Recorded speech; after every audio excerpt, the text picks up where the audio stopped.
To start off our day today, we have our first speaker here in person. We have David Webb. He's going to be talking to us about comprehensive clinical perfusion instruction. So I'd like to invite David Webb up to the stage for our first speech today.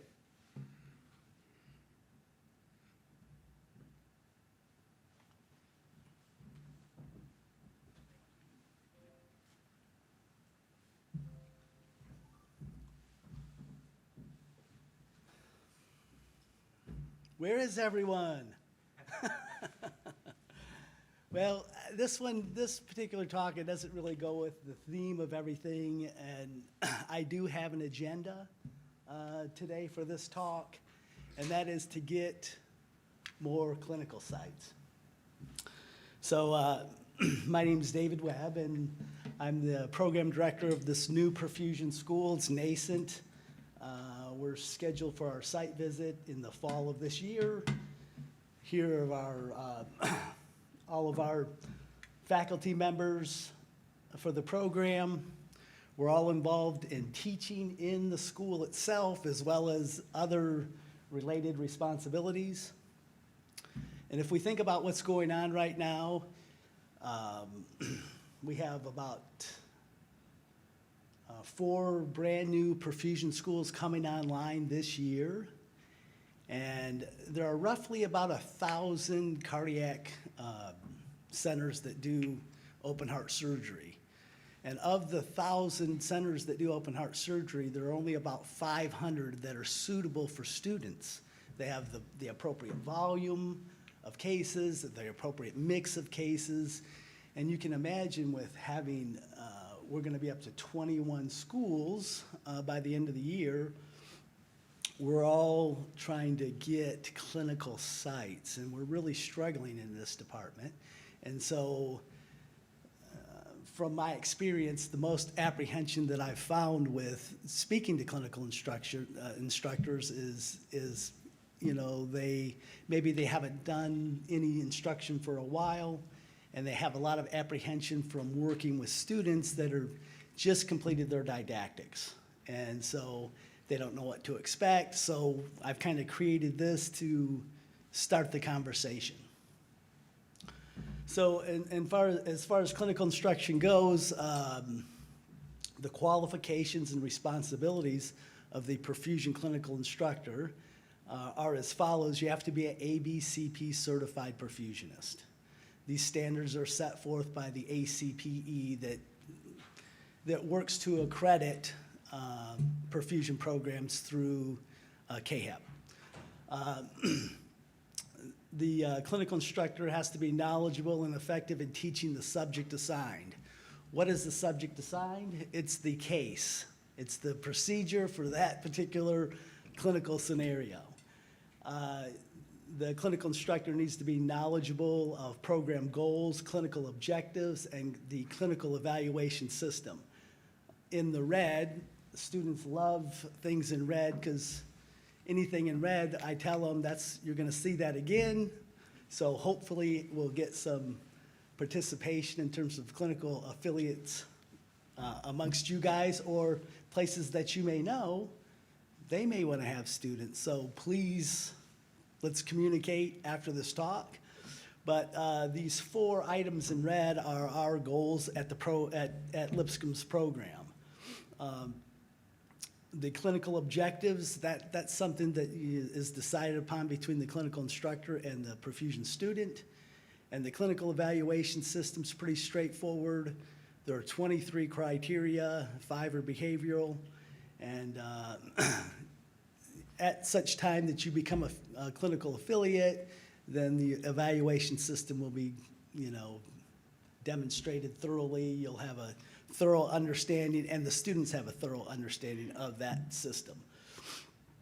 Responsibilities of the clinical instructors to communicate regularly with the program officials. Now, as just a regular clinical instructor, you may not communicate all the time, real frequently, but typically we assign a chief clinical preceptor. And all of the communication typically flows through the chief clinical preceptor. You can imagine a place like we recently got Montefiore, and they have about 22 perfusionists, and so you can imagine that's one clinical site and all the communication you may have, so everything typically flows through their chief clinical preceptor. Another responsibility is that the clinical instructor provide sufficient time for the students to accomplish clinical objectives.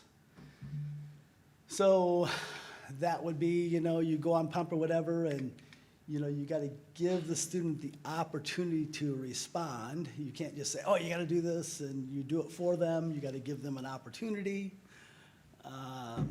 Provide the student with appropriate and adequate clinical instruction and supervision. That speaks for itself. And then evaluate clinical competence. That's your main goal, is to evaluate, is this student clinically competent? So the objectives for this particular talk, now that we know the responsibilities of the clinical instructor, the objectives are: what makes an effective clinical instructor? Understanding NOM, the NOM acronym, developing a mission statement to kind of keep things on track. 5 Ps of effective clinical instruction, pitfalls associated with clinical-based teaching, the 1-minute preceptor, and student feedback. Feedback is extremely important. So here are some of my references and resources.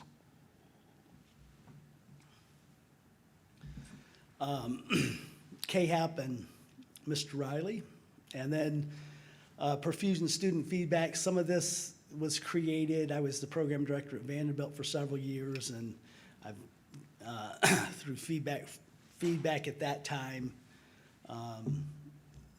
some of that information was used to create this talk. Full disclosure, I haven't done any clinical instruction in the OR in several years. When I was program director at Vanderbilt, because of that model, we would spend, we would lecture half the day and then go to the OR half the day. And at that time, I did a lot of clinical instruction. So a lot of times I would have 2, sometimes 3 students per case. So I was heavily involved in clinical instruction.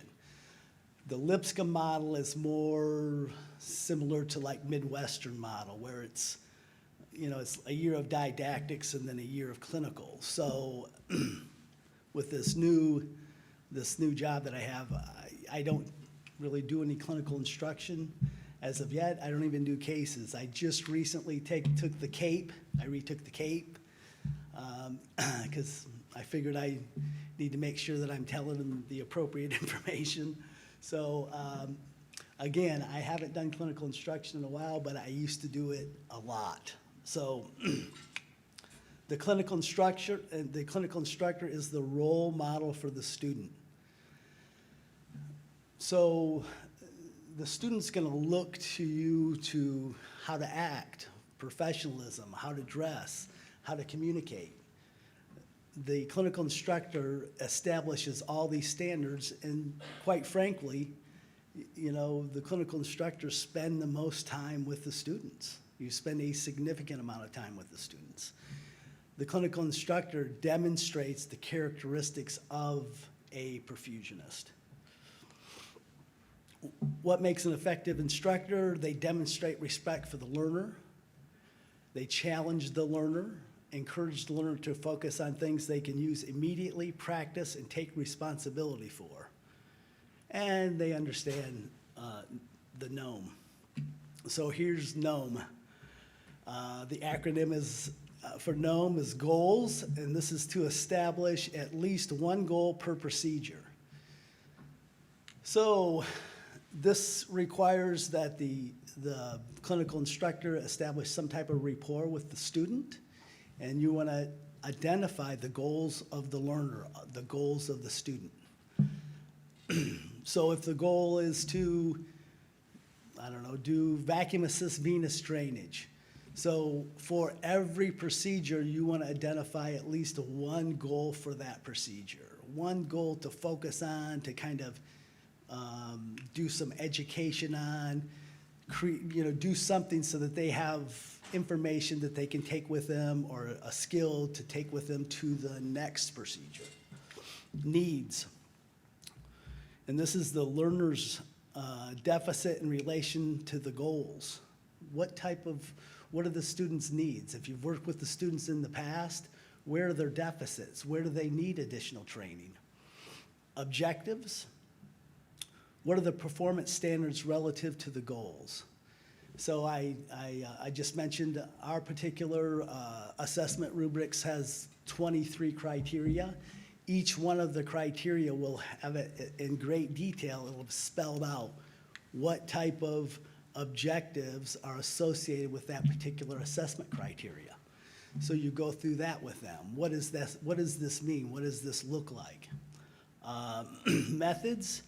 Methods must be compatible with the objectives. For instance, if it's retrograde, cardioplegia administration, and you talk to them about doing retrograde, and then when it comes to the case, and then you ask them to communicate with you how to do that, but you don't allow them to actually practice adjusting the rheostat, watching the coronary sinus pressure, things like that. Those two particular, the methods and your objectives, they're not consistent, they're not compatible. And evaluation, feedback to improve future performance. This starts with what the student did right, followed by how they can improve in the future. We always want to kind of stay positive with the new generation. The new generation, we want to kind of stick with the positive, right? So, so you say, you've done this right, you've done this well, and you could work on this for the future.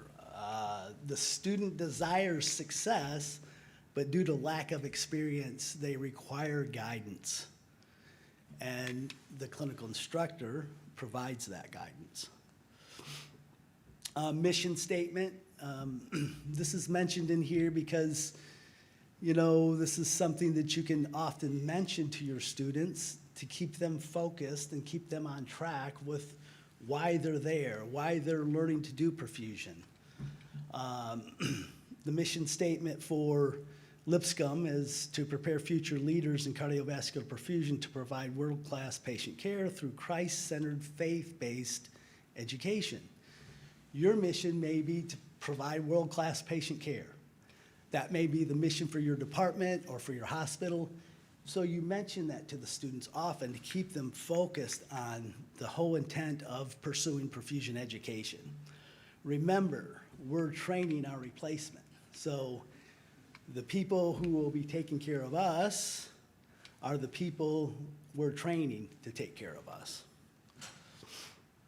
The benefits of having students. So it's interesting, I get told, somebody will pursue some type of clinical site and they'll say, well, we have a staffing shortage right now, so we'll need to put this off. Well, that's a great time to get students if you're having a staffing shortage.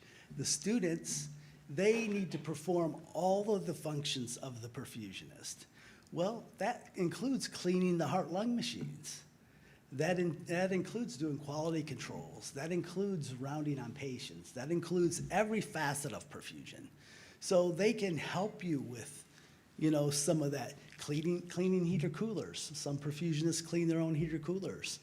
They can get involved in those particular goals and everything, and particular jobs associated with being a perfusionist. Patient safety. Well, you have an additional set of eyes, ears, hands, right? So obviously it's going to improve patient safety having another person there. And this could be just I've been in situations where, I've had to, we're on pump, it's in the middle of the night, and you need something that's not in the room. Well, you have another person, hey, go get this cannula, or go get this widget that we need to do this case, right? So they improve patient safety. Students keep us sharp, right? So they're, You know, they're in the textbooks, the recent textbooks, they're in the recent literature. And so when you're asking them questions, typically they know the theory pretty well, having just studied it, so they can advance our knowledge base. They also provide the ability to pre-screen for future team members. So our particular rotations are 12 weeks, and it's hard to maintain some sort of facade for 12 weeks. You'll get to know the student very well, and you'll see if they fit in with your team. They provide access to current knowledge and information, and students promote the reputation of the institution. So it's always a good thing to teach, and it's, you know, people are always impressed, yeah, we teach with this program or that program. And quite frankly, students are a part of our professional responsibility. If you look up AMSECT, you know, it's part of our professional responsibility to train and teach our replacements. The 5 Ps of effective instruction. So the first P is preparation. So preparation entails determining the needs of the student, the clinical level, and past performance. So if the student's, you know, coming to you for their first rotation, you can't expect them to be as if they were on their last rotation. You know, you've got to take in, establish rapport with them, find out where they are, find out what goals that they have in mind for the procedure. Perceptions, you know, you have the perception of the student, and then you have the instructor's perception. The students may have a preconceived perception of the clinical instructor. The clinical instructor, you know, Perfusion's a small community. The word gets out quick. Oh, this student, they're really shaky here and there.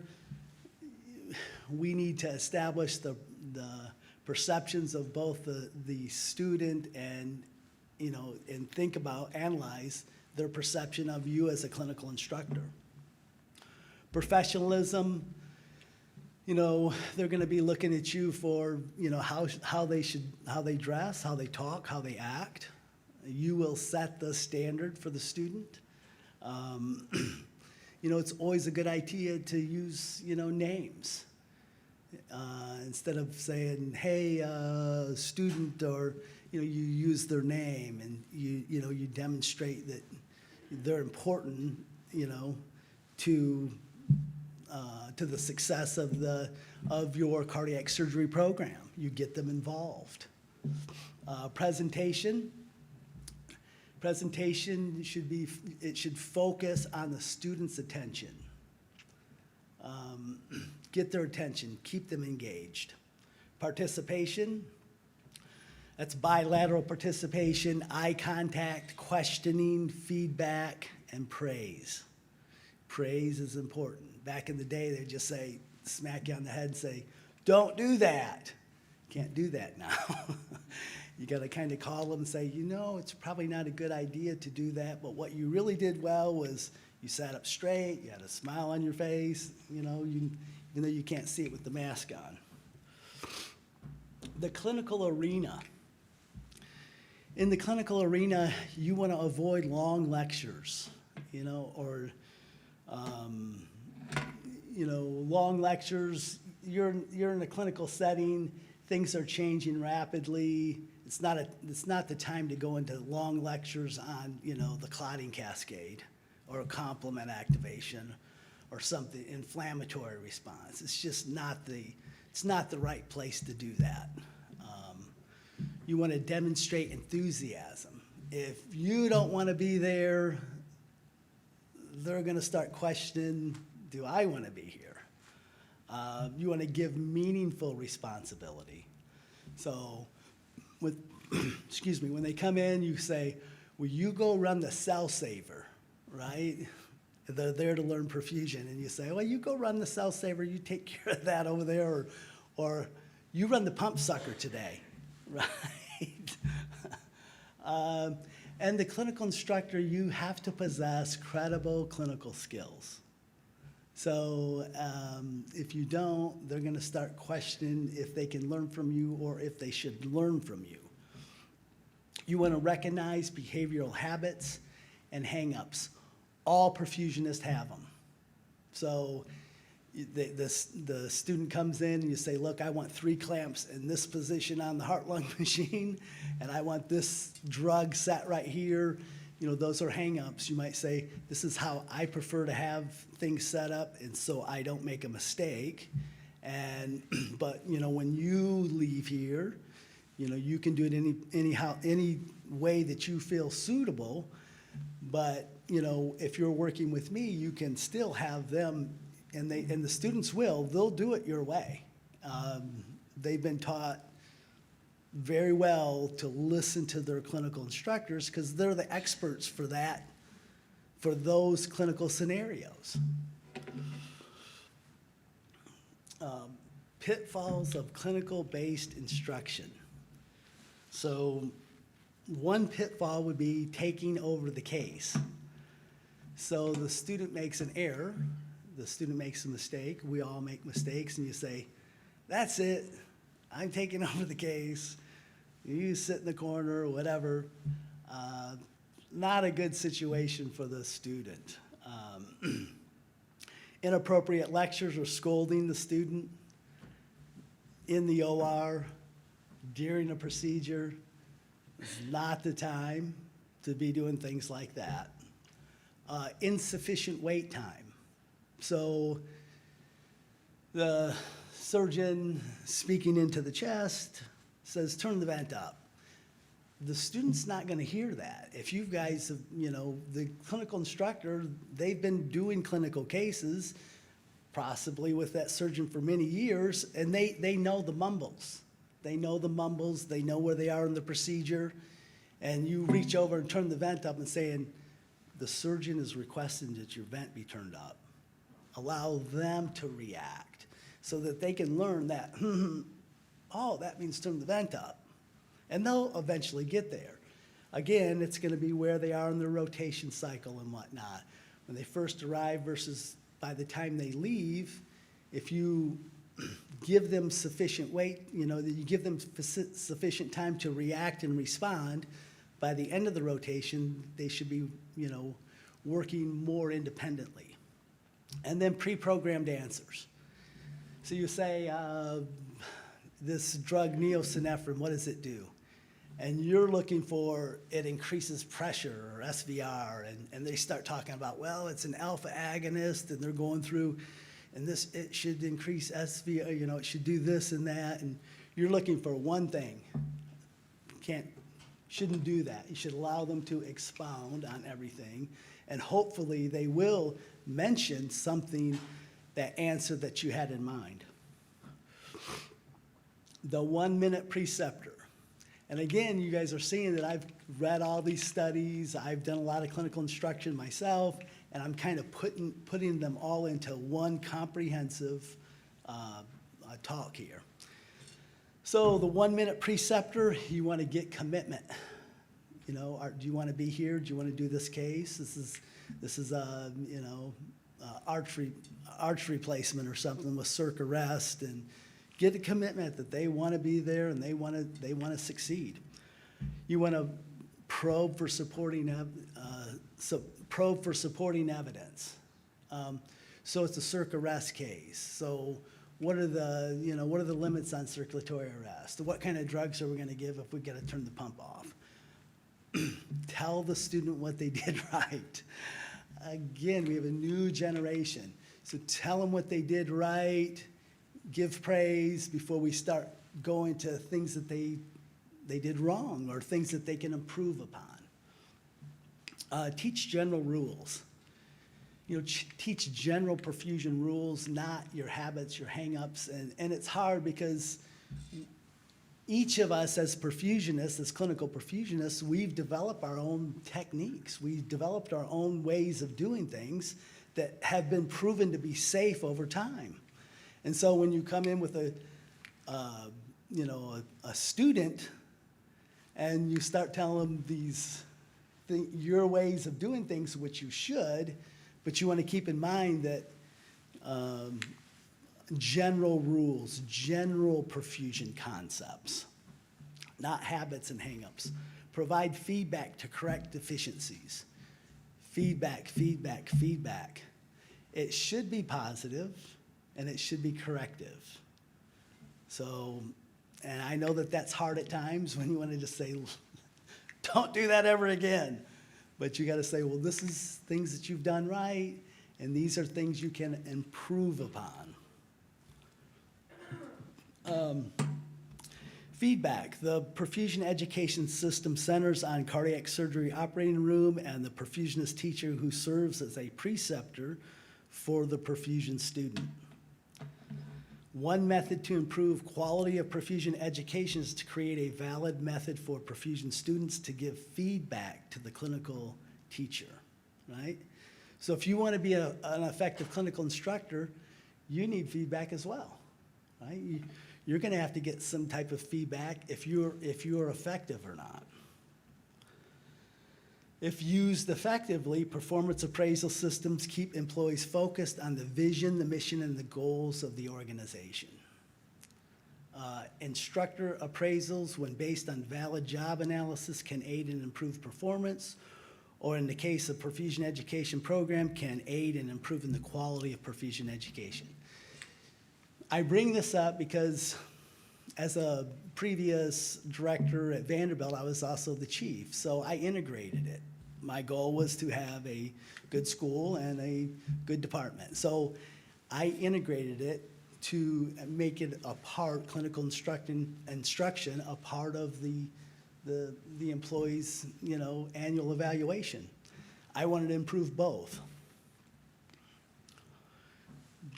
Keeping in mind that the clinical instructors performs first and foremost as a perfusionist taking care of patients.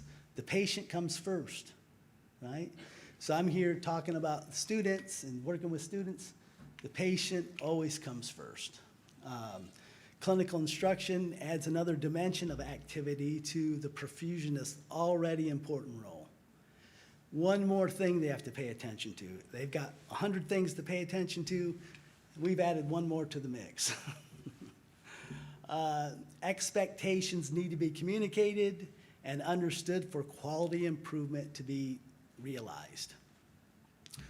So I just mentioned that in my former life, I tried to improve the cardiac surgery department and improve what we were doing in a department. And I also wanted to improve the school at the same time. So I integrated the performance appraisal in with evaluations from the students. With this new school, so at the end of the rotation, the student will be giving some feedback on the clinical instructor. They do one of these. So this form right here, it talks about the preceptor evaluation, and when they answer this, it's on all the clinical instructors. It's not each individual instructor. So it's general. So there's going to be good clinical instructors. There's going to be not so good clinical instructors.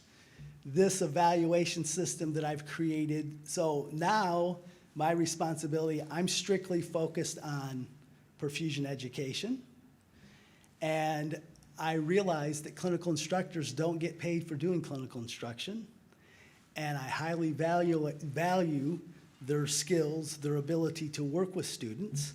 So at Lipscomb, we have a general form where we're not going to actually call out any clinical instructors. They're going to complete this simple form at the end of the rotation, and they're going to have to think, well, I have these. In general, they're good instructors, or in general, they're bad. It's just a general form. And I want everybody to know that if you have a Lipscomb student, they're going to do one form, which this is the entirety of the form. Right there. It's one evaluation form for the site, And so they're gonna have to consider all of their clinical instructors and give one basic evaluation. If you are ahead of a department and you want to use this as far as your performance appraisal, then you'll have to create your own. Because we're only really interested if the site is a good site for students. And so the first part kind of goes into the applicability of the site, and the second part kind of gets into how well how effective the clinical instructors are. It's very general. Are we getting close? Yep. Got about 30 seconds. Really? I'm gonna talk really fast. So the 5 ideal traits of the clinical instructor: we want to encourage self-learning, encourage clinical reasoning, meet students' learning needs, give continuous feedback, and we want to be a good role model. They're looking to us. Pitfalls of clinical-based instruction. The clinical instructor requests the student be dismissed. So the student may feel that they're not helpful or they're unwanted. Pitfall: clinical instructor communicates matters unrelated to clinical experience or professional suitability. They may feel like the student may feel distracted, or in that case, not that the case is not important. They question professionalism. Clinical instructor requests the student complete their own evaluation. The student may feel confused, lack of appropriate guidance, unclear how to improve. Clinical instructor answers questions, queries as unimportant or unrelated to clinical perfusion. The student may feel the clinical instructor lacks clinical skills or knowledge, may be reluctant to learn from the clinical instructor. Clinical instructor does not allow ample time to complete a task or provide an answer. The student may feel they lack the ability to learn. Teaching methodology overview: participation. Encourage participation. You want the students to participate. Demonstrate. Have the students demonstrate techniques before procedure. Identify methods of practice for future cases. Simulation. Recitation: encourage the student to explain the conduct of perfusion or methods to accomplish a stated goal. Memorization: have the student memorize mnemonics, formulas, equations. This will also help them with their board exams. Other resources: ACPE. And then here's my contact: questions, comments, concerns, testimonials. I threw in some pictures of our sim lab too, so very proud of this sim lab. We've got a lot of good equipment in there, a couple of califias. That's it.